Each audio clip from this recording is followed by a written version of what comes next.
Hello friends.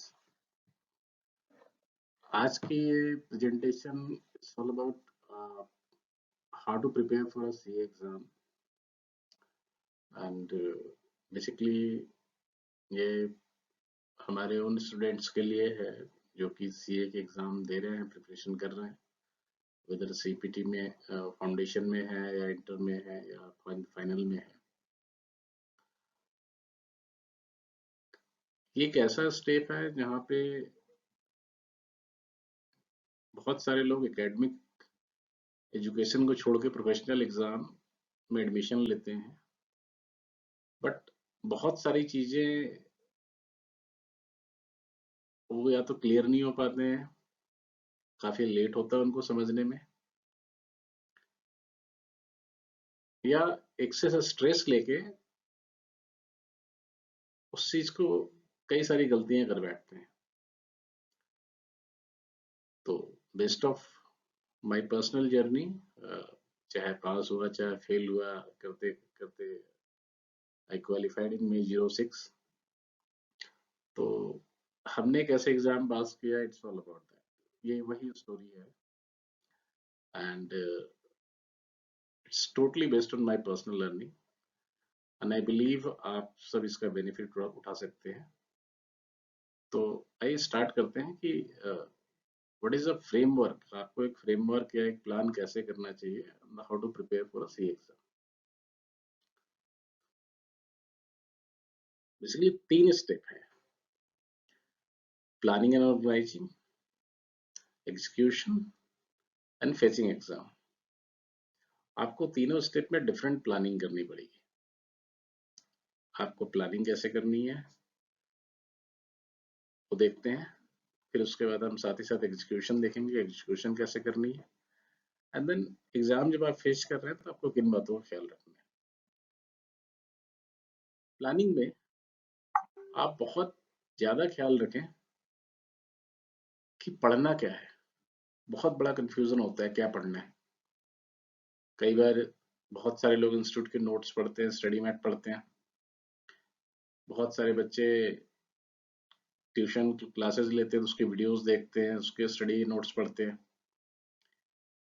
कई सारे कुछ एक्स्ट्रा चले जाते हैं, कई और स्टेट से भी डिफरेंट नोट्स मंगवा लेते हैं डिफरेंट टीचर का। तो आपको ये डिसाइड करना है कि भाई पढ़ना क्या है पर्टिकुलर। अगर आपके कोई एक सब्जेक्ट है, मान लीजिए कि आपको कॉर्पोरेट लॉ पढ़ना है, तो आपको कॉर्पोरेट लॉ में क्या पढ़ना है। आपको स्टडी मैट में देखना है, फोकस करना है, क्लासेस पे फोकस करना है, वीडियोस पे फोकस करना है, या कैसे फोकस करना है। Second, how much to study. भाई कितना पढ़ना है। देखिए once you start, let suppose आपने एक स्टडी मैट देखा इंस्टीट्यूट का कि कॉर्पोरेट लॉ बहुत बढ़िया, ठीक है, I have decided to study corporate law. Study Mat institute के स्टडी मैट में स्टडी करूंगा। बट स्टडी मैट में जरूरी नहीं कि वो सारे चैप्टर सारे टॉपिक बहुत ही अच्छी तरह से प्रेजेंटेबल हो, या उस मोड में प्रेजेंटेबल हो जो आपको समझ में आ रहा हो। तो आपको ये क्लियर होना चाहिए कि भाई ठीक है, हमने 10 चैप्टर हैं, उसमें 10 चैप्टर में से मुझे 5 चैप्टर ही पढ़ने हैं, उसमें से 6 चैप्टर पढ़ने हैं, 7 चैप्टर पढ़ने हैं। या मान लीजिए पर्टिकुलर किसी चैप्टर में 10 टॉपिक है, तो उस 10 टॉपिक में कितने टॉपिक मुझे पढ़ने हैं, कितने टॉपिक नहीं पढ़ने हैं उसमें से। क्योंकि आपके पास ऑप्शन बहुत है, कई सारे अच्छे नोट्स मिल जाएंगे, अच्छे वीडियोस मिल जाएंगे, अच्छे फ्रेंड्स मिलेंगे जो कि आपको अपने नोट्स शेयर करेंगे। तो वो चीज़ आपको वहां से इनकॉर्पोरेट करना है। पहले तो आपको व्हाट टू स्टडी, आपको बेस बुक रेडी करना है कि भाई बेस ये है मेरा, मेरे को इससे पढ़ना है। देन उसमें से कितना पढ़ना है, और जो उसमें से नहीं पढ़ना है तो फिर दूसरा कहाँ से पढ़ना है आपको डिसाइड करना पड़ेगा, एंड देन आपको उसमें इनकॉर्पोरेट करना पड़ेगा। तीसरा, भाई हाउ टू स्टडी। ये बहुत बड़ा फैक्टर है कि स्टडी कैसे करना है। ये एक ऐसा क्वेश्चन मार्क है जहाँ पे मैंने पर्सनली फील किया है। बहुत सारे लोग बोथ ग्रुप का एग्जाम देने की प्रिपरेशन करते हैं, छुट्टियां लेते हैं, या आर्टिकलशिप नहीं भी कर रहे होते हैं, तो बहुत ग्रुप प्रिपरेशन करते करते एग्जाम आते आते तो फिर एग्जाम्शन में आ जाते हैं। मतलब बोथ ग्रुप से सिंगल ग्रुप से भाई ठीक है कोई पेपर में एग्जाम्शन आ जाए। इसका एकमात्र रीजन होता है कि उनकी प्लानिंग में डिफॉल्ट होता है। वो कोई एक पर्टिकुलर ग्रुप की कोई एक पर्टिकुलर सब्जेक्ट को पढ़ते रहते हैं, दूसरा भूलते जाते हैं। बस आपको इसके लिए आपको टाइम टेबल रेडी करना है। आपको ऐसा टाइम टेबल रेडी करना है जिसमें आपके सारे सब्जेक्ट कवर हो रहे हैं। केवल सब्जेक्ट कवर नहीं हो रहे हैं, आपको उसमें ये भी देखना है कि बॉस कि मैंने कल क्या पढ़ा था या आज मैं जो पढ़ रहा हूँ, हम दोनों चीजें फोकस करते हैं। आज जो मैं पढ़ रहा हूँ, आज किसी चीज को मैंने 2 घंटे लगा के पढ़ा, तो आप उस सब्जेक्ट में अपनी चेयर से उठने के पहले ये डिसाइड कर लीजिए कि ये 2 घंटे में जो मैंने पढ़ाई की है, मुझे ऐसा क्या करना चाहिए, ऐसी किन बातों का ख्याल रखना है, ऐसे कैसे नोट्स बनाने हैं कि जब मैं नेक्स्ट टाइम इस पे बैठ के पढूं तो मुझे हार्डली आधा घंटा लगे, 20 मिनट लगे, 10 मिनट लगे। हो सकता है कि एकदम से 2 घंटे का टाइम 20 मिनट में नहीं हो जाएगा। ग्रेजुअली भी कई चीजें होती है जहाँ जो कि प्रैक्टिस वाला एरिया है, लाइक कॉस्टिंग हो गई, आपके अकाउंट्स हो गया, तो कई जगह आपकी मान लीजिए कोई सम बनाने में आपको 2 घंटे लगते हैं, बट ग्रेजुअली प्रैक्टिस करते करते वो आपके 10-15 मिनट में भी बन जाएंगे। तो ये टोटली डिपेंड करेगा प्रैक्टिस पे। बट थ्योरी पोर्शन में जहाँ पे मान लीजिए कोई चीजों को पढ़ने में आपको 2 घंटे लगते हैं, तो मेक श्योर आप उसको ऐसे पढ़ें, चेयर से तभी उठें जब आप उसको समअप कर लें, बस किन बातों को, किन पॉइंट को आपको ख्याल रखना है कि आपको नेक्स्ट टाइम उसको रिमेम्बर करने में हार्डली 10 या 15 मिनट लगे, 20 मिनट लगे। नेक्स्ट डे जब भी आप पढ़ें दूसरे चैप्टर को, तो पहले प्रीवियस क्या पढ़ा था उसको जरूर रिवाइज कर लें, या वीक में एक दिन ऐसा टाइम रखें जो आपने प्रीवियस जो पढ़ा है उसको जरूर रिवाइज करके रखें। आपको एक चीज और भी ख्याल रखना है, एग्जाम आपकी रिटर्न होती है, अभी ऑनलाइन फुल फ्लेज शुरू नहीं हुई है। जब एग्जाम रिटर्न होती है तो आपको एग्जाम में आंसर शीट भी लिखने पड़ेंगे। तो मेरी आपको हमेशा सजेशन होगी कि आप जो भी आज पढ़ रहे हैं, आज मान लीजिए आप कोई पढ़ाई कर रहे हैं और आपने प्रीवियस पिछले दिन में क्या पढ़ा था उसको अगर आप रिमेम्बर करने की कोशिश कर रहे हैं, तो उसको लिख के किया कीजिए। पहले आप खुद से लिख लीजिए, एक अलग से सेपरेट कॉपी बनाइए, आप खुद से लिखिए उसमें, किसी एक कलर, ब्लू कलर या ब्लैक कलर के पेन से आपने लिख लिया उसमें। फिर आप उसमें मान लीजिए कल आपने जो पढ़ा था आपको 10 पॉइंट रिमेम्बर होना चाहिए थे, 10 पॉइंट उसके याद रहने चाहिए थे आपको, तो आज जो आपने लिखा उसमें से फिर मैच कीजिए कि आपको 10 पॉइंट याद हैं कि नहीं। अगर वो 10 के 10 पॉइंट याद है तो बहुत अच्छी बात है। अगर 10 में से 4 याद है आपको, 5 याद है आपको, 5 याद नहीं है, तो कौन से पॉइंट याद नहीं है उसको एक डिफरेंट कलर में मार्क कर लीजिए कि मुझे ये 4 पॉइंट याद नहीं है, 5 पॉइंट नहीं याद है, तो आप बिल्कुल लिख लीजिए उसमें रजिस्टर में। और ये रजिस्टर रखिए, कोई पेपर में मत रखिए, लिखिए रजिस्टर में रखिए। होता क्या है जब आप किसी चीज को जब लिखते हो तो आपकी मेमोरी में वो ज्यादा से ज्यादा इंटर करता है, अपने आप ज्यादा से ज्यादा उसको ग्रैप्स कर पाते हो। तो लिखिए, और बिलीव मी ये आपको बहुत काम आने वाला है। ओवरऑल आपकी स्टडी की प्लानिंग ऐसी होनी चाहिए कि कोई भी पेपर अगर 3 घंटे का है तो सब्जेक्ट आपकी एग्जाम आने के 1 महीना पहले या 20 दिन पहले आप उस पूरे पूरे के पूरे सब्जेक्ट को 3 घंटे में आप रिवाइज कर लेते हैं, आपका एफिशिएंसी लेवल लो माना जाएगा। कोई भी सब्जेक्ट, मैं फिर से रिपीट कर रहा हूँ, 3 घंटे का पेपर है आपका, तो आपको पढ़ाई ऐसे करनी है कि 20 दिन, महीना भर पहले आप उस सब्जेक्ट को, पूरे सब्जेक्ट को 3 घंटे में रिवाइज कर लेते हैं। और believe me it's feasible, possible है, हम सबने किया है, आप भी कर सकते हो। और जब 20 दिन या महीने भर पहले आप कर लोगे तो फिर उसके बाद कई बार आपको फिर रिवीजन करनी है, फिर आपका जैसे जैसे आप जितनी बार रिवीजन करते जाओगे आपका कॉन्फिडेंस लेवल बढ़ता जाएगा। लिखने की प्रैक्टिस जरूर रखें, रीजन जो भी हो, लेकिन कम से कम डेली का आप 1 डेढ़ घंटा जरूर लिख रहे हैं और अच्छे से लिख रहे हैं। नेक्स्ट, जब आपकी प्लानिंग सारी हो गई कि भाई क्या पढ़ना है, कितना पढ़ना है, कैसे पढ़ना है, मेरी आपको लोगों को सजेशन होगी अपने नेचुरल हैबिट्स पे रहें, नेचुरल हैबिट्स को ना छोड़ें। आप सब ट्वेल्थ, मिनिमम ट्वेल्थ पास करके आए होंगे या ग्रेजुएशन किया होगा आपने। आप जब आते हैं सीए करने तो कभी कभी लगता है यार मैं तो दिन रात पढ़ूंगा, जबकि आपकी हैबिट होती है, किसी को रात को पढ़ने की हैबिट होती है, किसी को सुबह पढ़ने की हैबिट होती है, कोई नॉर्मल डे टाइम पढ़ता है। तो आप दूसरे को देख के क्या करते हो, कोशिश करते हो नहीं भाई उसने रात को पढ़ाई की है तो मैं भी पूरे रात भर पढ़ाई करूंगा। मैंने भी कई बार कोशिश की थी, मुझे दिन में पढ़ने की आदत थी, मैं अपने फ्रेंड्स को देखता था वो लोग रात रात भर स्टडी करते थे। तो एक बार मैंने पूरे एग्जाम में रात भर पढ़ने की कोशिश की और करीब कई दिनों तक बीमार रहा। तो आप ऐसी गलतियां ना करें।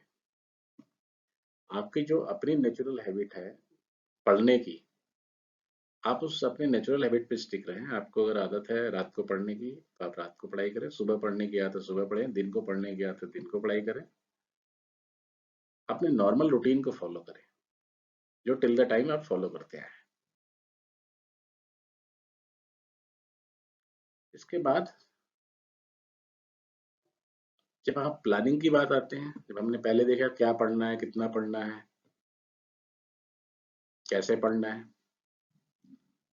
तो पढ़ाई करते समय कोई भी सब्जेक्ट उठाते हैं तो आप उसमें बड़ी उसको 3 पार्ट में बांट लीजिए टॉपिक को।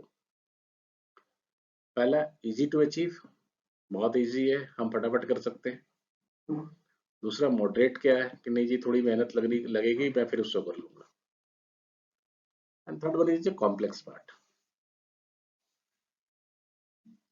मैं स्टेप इसलिए तीनों का 1 2 3 करके बताया, पहले इजी क्यों करना है आपको। होता क्या है कि the moment you started with a complex topic और कॉम्प्लेक्स सम और कोई भी प्रैक्टिकल एग्जांपल के साथ, और आपसे वो नहीं होता, ऑब्वियसली कॉम्प्लेक्स था, आपने पढ़ा नहीं था, आपकी प्रैक्टिस नहीं थी, तो एकदम से वन टाइम में नहीं होता है वो। Then you started to have a, आपको फ्रस्ट्रेशन सी आने लगती है और फिर इसके बाद आपका मन नहीं करता है। कभी कभी लगता है यार ये तो बुक बहुत मोटा है, बहुत टफ है। तो once you whenever you start with any hard topic और कॉम्प्लेक्स टॉपिक, तो आपको ये फीलिंग आती है और आपका मन, इंटरेस्ट खत्म होने सा लगता है। तो मेरी आप लोगों को सलाह होगी, स्टार्ट विद इजी वन। पहले इजी वाले को कर लीजिए, मजा आएगा आपको, आपका इंटरेस्ट बना रहेगा और बिल्डअप हो जाएगा, आपका कॉन्फिडेंस लेवल बिल्डअप हो जाएगा। फिर थोड़े से मॉडरेट जहाँ पे मेहनत करनी चाहिए थी, फिर वो सारा टॉपिक आपका हो जाएगा। देन फोकस हो ना कॉम्प्लेक्स वन, फिर फोकस कॉम्प्लेक्स वन पे कीजिए। मैं पर्सनली यही करता था। साथ ही साथ मैं एक और चीज करता था जो आपसे शेयर करना चाहूंगा। लेट सपोज मुझे डायरेक्ट टैक्स से बड़ा डर लगता था। It's a huge book, institute की पहले बहुत मोटी किताब आती थी। एंड डायरेक्ट टैक्स मैंने सिंघानिया जी की किताब से पढ़ा था, तो डायरेक्ट टैक्स की जब सिंघानिया जी की किताब मैं देखता था फाइनल में, तो मुझे बहुत डर लगता था, इतनी मोटी किताब पढ़नी पड़ेगी, कैसे पढ़ूंगा मैं। तो व्हाट आई डिड कि मैंने टॉपिक वाइज सिंघानिया जी की किताब को 3 या 4 टुकड़े कर दिए थे। तो पहले जो टॉपिक वाइज जब आप 3 या 4 टुकड़े जब किताब की कर देते हो, तो आपको एक मेंटल सेटिस्फेक्शन आता है, अच्छा अब इतनी पतली किताब बच गई, अब तो पढ़ लेंगे। देन मैंने ये फॉर्मूला अपनाया भाई, इजी टू अचीव, मॉडरेट और कॉम्प्लेक्स। देन मैंने उस हिसाब से अपनी प्रिपरेशन की थी। तो मेरी आपको यही सलाह होगी कि आप ये देखिए कि पढ़ना तो है ही, आपको एग्जाम में एडमिशन लिया तो आपको पढ़ना भी है, पास भी होना है। तो आपको अपना इंटरेस्ट कैसे बनाए रखना है उस सब्जेक्ट में, क्योंकि पास तो आप होगे उस सब्जेक्ट में तभी आप ओवरऑल पास होगे। ऐसा कुछ नहीं है कि आप किसी एग्जाम में किसी एक पेपर में क्रॉस हो गई आपकी, आप ओवरऑल पास हो जाते हो। आपको हर सब्जेक्ट में पास करना पड़ेगा और अच्छे नंबरों से पास करना पड़ेगा, क्योंकि फर्दर आपको काम भी, आपकी जो प्रैक्टिकल लाइफ होगी, whether you are in a job service का किसी में भी रहे, आपको ये सब्जेक्ट बहुत हेल्प आउट करने वाले हैं। आपको आपको ये देखना है कि भाई इंटरेस्ट मेरा कैसे मेंटेन रहे, मुझे इजी भी लगे, साइकोलॉजिकल सुकून भी रहे। तो मेरी सजेशन है कि आप बिल्कुल 3 पार्टे बांटिए, easy to achieve, moderate and complex. And further आप जब एग्जीक्यूट करते हैं तो कुछ बातों का बड़ा ख्याल रखें। आप अपनी टाइम मैनेजमेंट जरूर करें। टाइम मैनेजमेंट मेरी सजेशन होगी, आप एक पेपर पेन में लिख लें कि भाई आप टाइम मैनेजमेंट कैसे करना है। राइट फ्रॉम आप जब सुबह सो के उठते हैं बनाइए, बड़े माइक्रो लेवल पे बनाइए। सुबह से सो के उठते हैं तो भाई चाय पीने में कितना टाइम लगाते हैं, वॉशरूम में कितना टाइम लगाते हैं, ब्रेकफास्ट करने में कितना टाइम लगाते हैं, बाथरूम में नहाने में कितना टाइम लगता है आपको, कहीं आप जा रहे हो तो कितना टाइम लगता है। एक पूरा का पूरा एक चार्ट बनाइए। देन आपको पता चलेगा कि आपके प्रोडक्टिव आवर्स कितने आ रहे हैं, आप पढ़ाई पे कितना आवर्स दे रहे हो, और कौन कौन से एरिया हैं जहाँ पे आप टाइम कट शॉर्ट कर सकते हो और उस टाइम को आप यूटिलाइज कर सकते हो पढ़ाई के लिए। तो आप बड़ा टाइम मैनेजमेंट का ख्याल रखें। टाइम मैनेजमेंट से आपको ये भी पता चलेगा जब रिटर्न में लिखूंगा कि आपका टाइम कहाँ पे वेस्ट हो रहा है। आप किसी के साथ बातें ज्यादा करते हो, किसी के साथ मोबाइल पे ज्यादा लगे रहते हो, कहीं आप नीचे चाय पीने कहीं जाते हो अपने कमरे से कहीं बाहर, या दोस्तों के साथ टाइम बिता रहे हो। तो टाइम मैनेजमेंट जरूर बनाए, रिटर्न है बनाए। बहुत बार होगी कि आपकी टाइम मैनेजमेंट फॉलो नहीं होगी, बट आपको इससे घबराना नहीं है। मैक्सिमम टाइम होगा कि अच्छा मुझे आज 2 घंटे पढ़ने थे, अच्छा मैं तो पढ़ाई नहीं की। तो आपको इससे परेशान नहीं होना है कि आपने 2 घंटे पढ़ाई करनी था, आपने पढ़ाई नहीं की, आपने 2 घंटे की जगह आधा आधा घंटा ही पढ़ पाए, 1 घंटा ही पढ़ पाए या नहीं पढ़ पाए। आपको कोशिश करना है कि उस टाइम मैनेजमेंट से स्टिक रहना है। ठीक है, आज नहीं हो पाई कल हो जाएगा, कल नहीं हो पाई परसों होगा, लेकिन आपको स्टिक रहना है, कोशिश करना है कि उसको 100% हम अचीव करें। ये सारा का सारा डिसिप्लिन है। एंड आई बिलीव जब आप इस ऐसे किसी कोर्स में एडमिशन लेते हैं तो आप पहले से डिटरमाइंड होते हैं और आप कर लेंगे। सेकंड, एंगर मैनेजमेंट, ये दूसरा बड़ा इंपॉर्टेंट एरिया है जो कि मेरी सजेशन है आपको करना चाहिए। कई बार जब आप खाली रहते हैं तो कहावत है ना, खाली दिमाग शैतान का घर होता है। किसी ने कुछ बोल दिया, किसी ने कुछ कर दिया, किसी से किसी बात पे बहस हो गई, तो आपका फोकस सारा का सारा वहां चले जाता है। आप उससे रिलेटेड बातें करने लगते हो, सोचने लगते हो, करने लगते हो। तो मेरी सजेशन है बिल्कुल ना पड़े। आप एक चीज मान के चलें, जब आप कोई बड़ा काम, अच्छा काम करने जाते हो, लेट सपोज आप सीए का एग्जाम जो दे रहे हो, तो ऐसे किसी भी काम में मेरा अपना मानना है कि ऊपर वाला भी, ईश्वर भी बहुत तरह की परीक्षाएं लेता है। तो बड़ा काम करेंगे, अच्छा काम करेंगे तो प्रॉब्लम तो आएगी। तो आपको अपना टेम्परमेंट लूज नहीं करना है। एग्जाम्पल, अगर मुझे लक्ष्मी नगर से, दिल्ली के लक्ष्मी नगर से मुझे सीपी जाना है, रास्ते में मैं गाड़ी से जा रहा हूँ, भीड़ होती है, ट्रैफिक होती है, कभी किसी से गाड़ी टच हो गई, किसी ने टच कर दिया, कोई बाइक वाला आ गया, कोई गाड़ी वाला आ गया। तो अगर मैं सबसे उतर के लड़ाई करता रहूंगा तो क्या मैं जा पाऊंगा सीपी? नहीं जा पाऊंगा। मेरा सीपी जाने का जो पर्पस था, फोकस था, मैं कर पाऊंगा? कभी नहीं कर पाऊंगा। तो आपको इन सबसे बचते बचाते निकलना है, किसी फालतू चीजों में उलझना नहीं है। एंगर, गुस्सा जो भी आए, आपको उस हिसाब से आपको उसको चैनलाइज करना है कि एंगर को चैनलाइज कैसे करें। बड़ी हंसी आएगी, बट मैं आपको अपने 2-3 मेथड बता देता हूँ कि what I use to do. जब मैं पढ़ाई कर रहा होता था तो ऑब्वियसली मैं अकेला था, हॉस्टल में था, तो मैं टब में अपने कपड़े, गंदे कपड़े रखा रहता था। जब मुझे किसी बात पे ज्यादा गुस्सा आता था तो मैं क्या करता था, चुपचाप उठ के अपने कपड़े धोने लग जाता था। तो वो सारा का सारा जो एंगर रहता था वो सारे का सारा मैं कपड़े पे निकाल देता था। पॉजिटिव चीज ये होती थी कि उससे कपड़े की धुलाई अच्छी हो जाती थी। तो आप अपने तरीके निकाल सकते हैं, बहुत सारे तरीके हैं। आप ज्यादा स्मार्ट हो, अच्छी थिंकिंग हो, थिंकिंग है आपकी, तो आप प्लीज आप अपनी इनोवेट कर सकते हैं, but yes it should be manage, आपको मैनेज करना पड़ेगा। Third, a guilt management.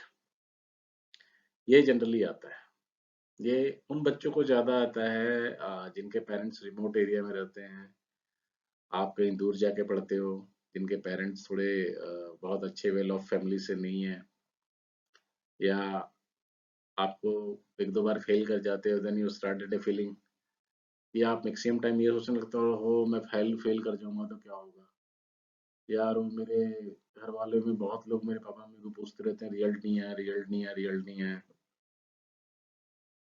कई लोगों को ये रहता है यार मैं इस बार नहीं निकला तो मेरी शादी हो जाएगी, कई को मेरे को बहुत प्रेशर है काम का। तो बहुत तरह के गिल्ट होते हैं बच्चों को, आपको भी होंगे, मुझे भी था। तो मेरी आपको सलाह है कि प्लीज कोई गिल्ट ना पालें। लाइफ है, प्रॉब्लम आती है, बहुत तरह की आप जरूरी नहीं कि आप हर काम सही करो, कुछ गलतियां भी होती है, कुछ सही भी होती है, कुछ गलत भी होती है। आपको उसको नहीं देखना है, आपको इग्नोर करना है। जैसा मैंने बताया कि आप कोई अच्छा काम करते हैं तो ईश्वर भी आपकी परीक्षा ले रहा होता है, क्या आप उस लायक हो कि आपको वो काम करना चाहिए, आपका टेम्परमेंट कैसा है कि आपको उस काम करने वो काम आप करने जा रहे हो। तो आप समझिए कि ईश्वर की परीक्षा है, आप इसको ना लें। दूसरी बात, किसी दूसरे के बोलने से आप गलत सही नहीं हो जाते। आप क्या हो आप जानते हो, आपके पेरेंट्स जानते हैं आपको। दूसरों पे फोकस ना करें, आप अपने आप को फोकस करें, और इन तीनों का जरूर मेंटेन करें, time management, anger management, guilt management. ये पूरा का पूरा एग्जाम उसी उसी का खेल है। अगर आपने प्लानिंग कर ली तो आपके आधे एग्जाम पास है, एग्जीक्यूशन में लग गए, एग्जीक्यूशन में आपने ये तीनों प्लान कर लिया तो आप एक और लेवल पे चले गए। फिर नेक्स्ट, आपको कुछ बातों का ख्याल रखना है, कुछ बातें करनी है, कुछ बातें नहीं करनी। क्या नहीं करनी है पहले हम देख लेते हैं।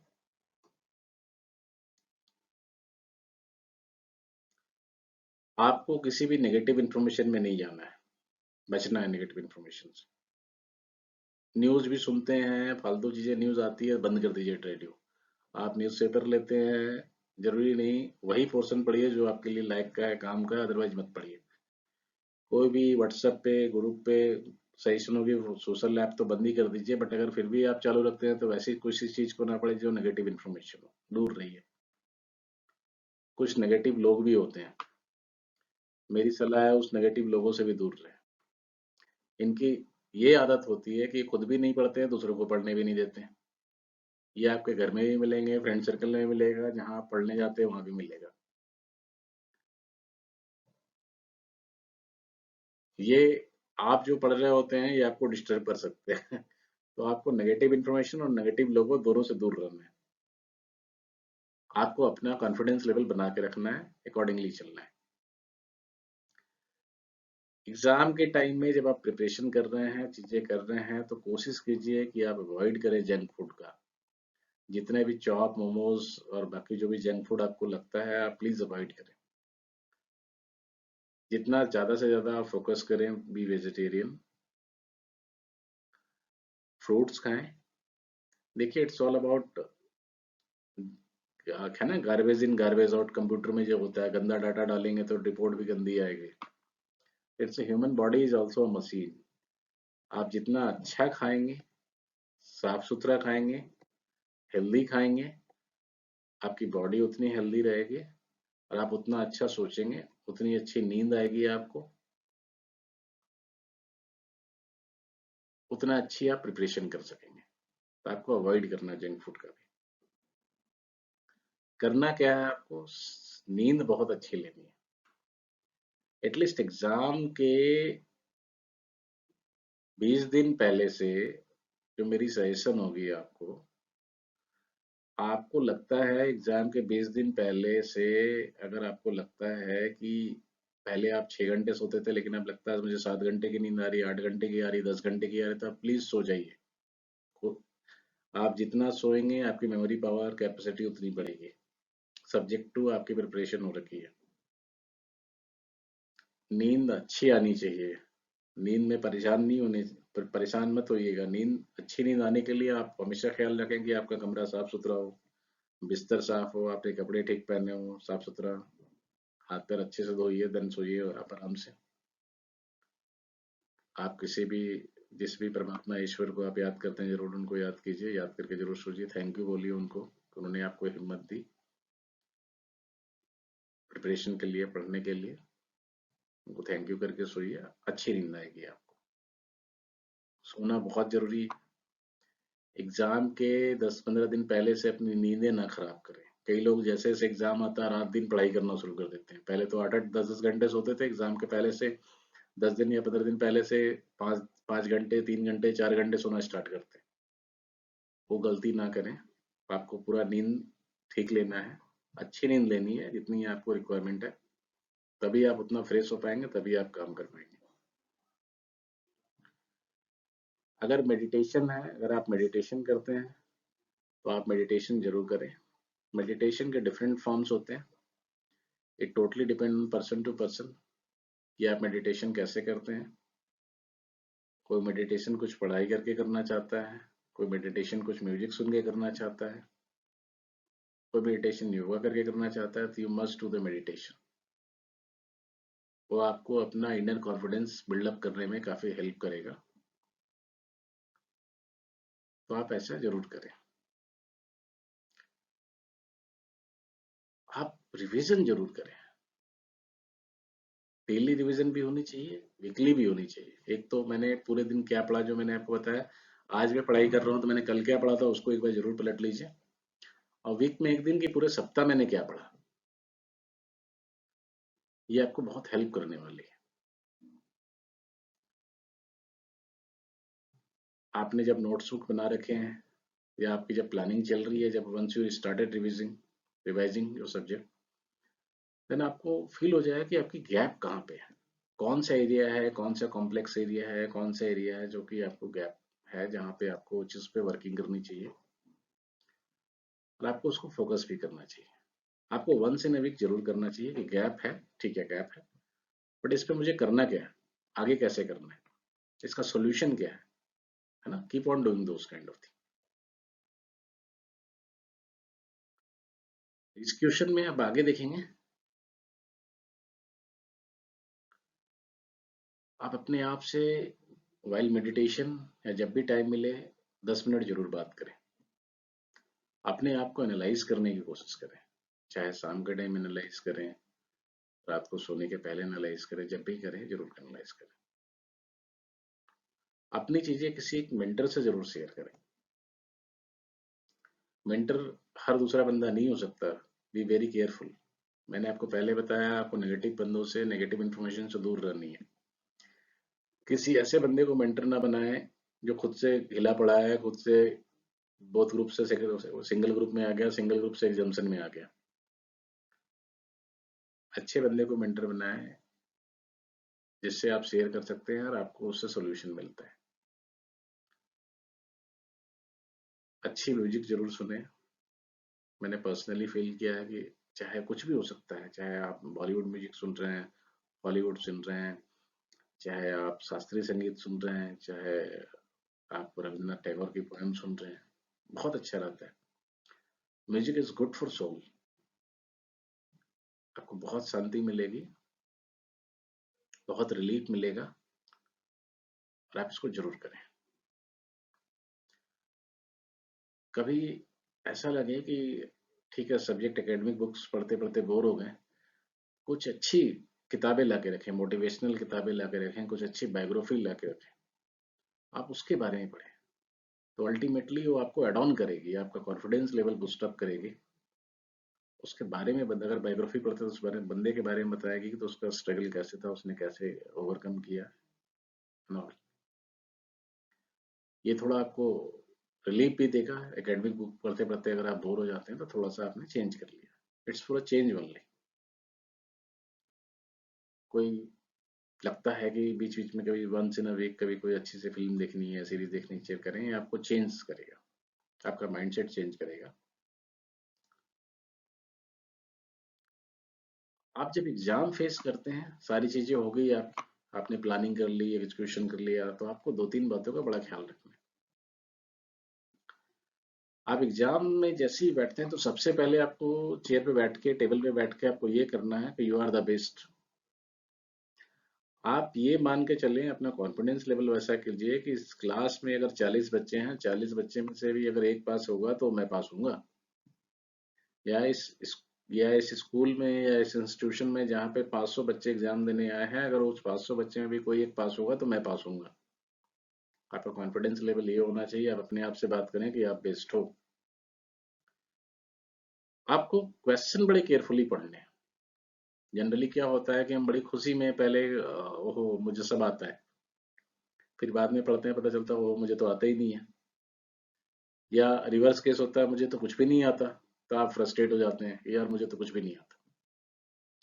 ऐसा नहीं है, अगर आपने प्रिपरेशन की है, तैयारी की है, तो आपको सब आता है। एग्जामिनर लेकिन इंस्टीट्यूट जो क्वेश्चन डिजाइन होती है, अपने हिसाब से डिजाइन होती है। आपको क्वेश्चन बड़ा केयरफुली पढ़ना है।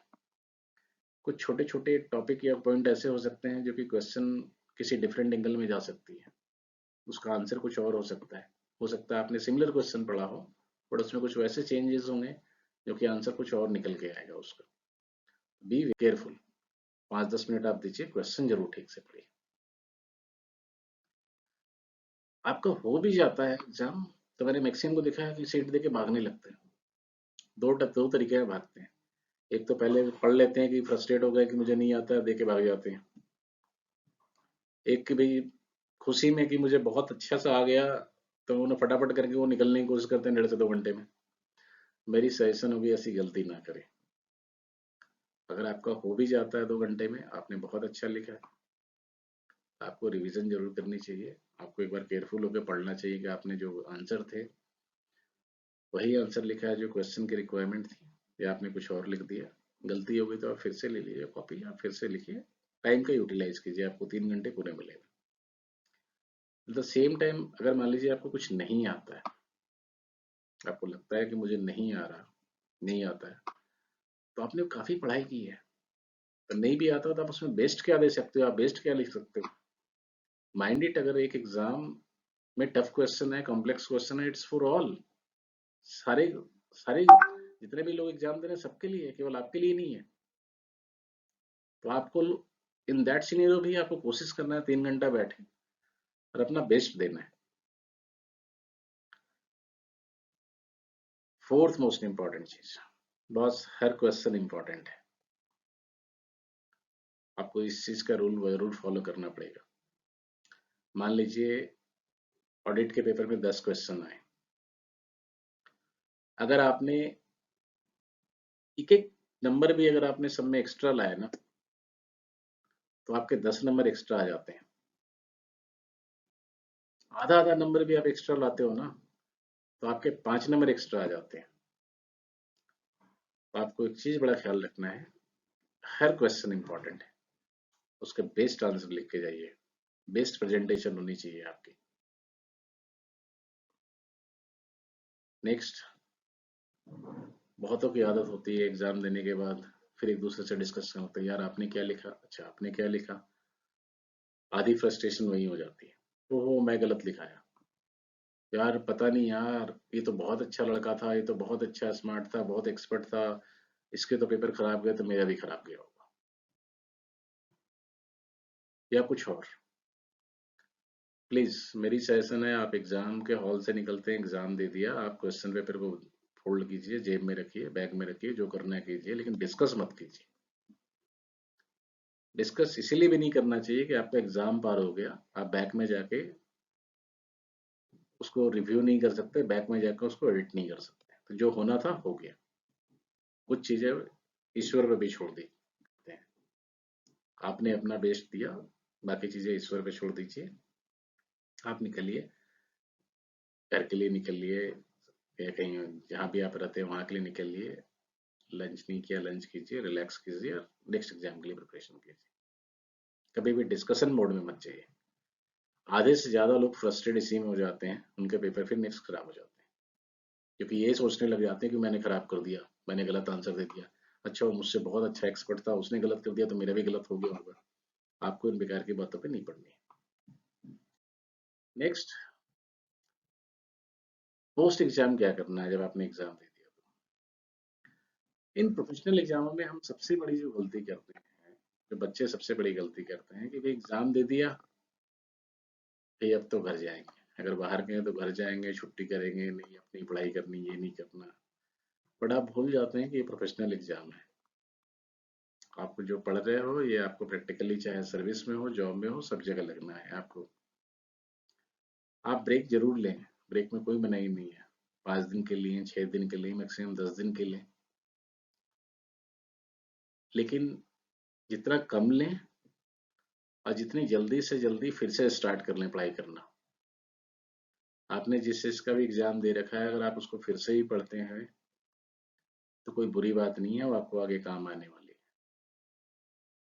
कोई घबराने वाली बात नहीं है। ये एकेडमिक एग्जाम नहीं है, आपको इस बात का बड़ा ख्याल रखना है कि 10th की पास एग्जामिनेशन हो गई, पेपर कॉपी किताब बंद करो जी, अब तो 11th में एडमिशन होगी।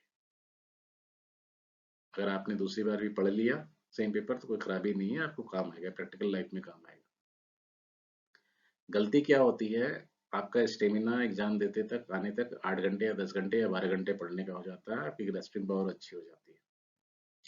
मैक्सिमम लोग टिल एग्जाम रिजल्ट तक पढ़ाई करने की कोशिश नहीं करते, तो वापस उनका स्टेमिना, जो पढ़ने की कैपेसिटी, ग्रेस्पिंग पावर जो एक हाई लेवल पे चली गई थी, वापस बैक टू जीरो पे आ जाती है। फिर रिजल्ट आता है, फिर गड़बड़ होता है, फिर से वापस फिर वो फिर से उतना टाइम लगाते हैं टॉप पे जाने को। तो मेरी सजेशन होगी कि बॉस, आप एग्जाम भी देते हो तो टेक लीव, 2 दिन 5 दिन, दैट्स ओके। मन आपका नहीं करेगा एग्जाम पढ़ने का, क्योंकि आपकी हैबिट नहीं थी वैसे एग्जाम के बाद पढ़ने की। बट मैंने जो बोला आपको कि ये प्रोफेशनल एग्जाम है, बी केयरफुल, आपको अकॉर्डिंगली प्रिपरेशन करनी पड़ेगी और आपको वैसे ही करना चाहिए। आई थिंक मैंने कुछ बताने की कोशिश की आपको, और मुझे लगता है ये प्रेजेंटेशन आप लोगों के लिए बड़ी यूजफुल साबित होगी। इन्हीं सब बातों को ध्यान में रखते हुए आप सबों को अगले एग्जाम की बहुत बहुत शुभकामनाएं। आप अच्छे से तैयारी करें, अच्छे से एग्जाम दें। इवन कभी कुछ लगे, being a senior to you, being a chartered accountant, आपको लगता है कि मुझसे कंसल्ट भी करनी है, बात करनी है, कुछ समझना है, आई एम ऑलवेज देयर। आप एक मैसेज ड्रॉप कर सकते हैं मुझे, फिर जैसे होगा अपन बात भी कर लेंगे। जितना हो सकता है हम जरूर करेंगे। अच्छे से एग्जाम दीजिए, हेल्दी रहें, हेल्दी रहिए, अच्छे से एग्जाम दीजिए, अच्छा करें। थैंक यू जी, थैंक यू सो मच।